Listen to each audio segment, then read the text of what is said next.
In a time of fear and uncertainty, two armies stood facing each other across a valley. On one side was Israel, and on the other, the Philistines. Every morning, a giant warrior stepped forward. His name was Goliath. He was massive, armored, and undefeated. His voice thundered across the valley as he mocked Israel and challenged them to send a man to fight him. Day after day, no one moved. Soldiers trembled. Even the king remained silent.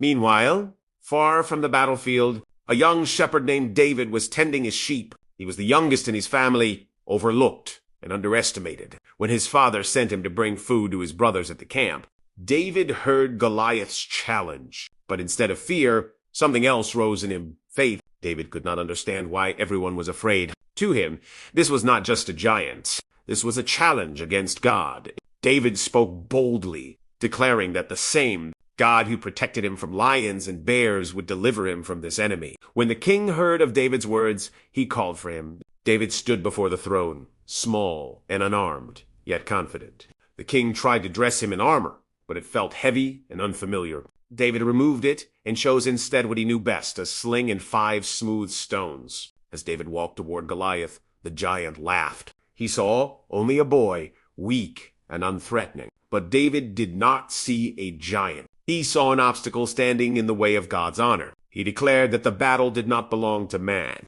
but to the Lord. With one stone released from his sling, the impossible happened. The giant fell. Silence filled the valley. Fear turned into victory. What no army could do, faith accomplished in a moment. David's story reminds us that size does not determine strength, and power does not come from weapons. True victory comes from trusting God, even when the odds seem overwhelming.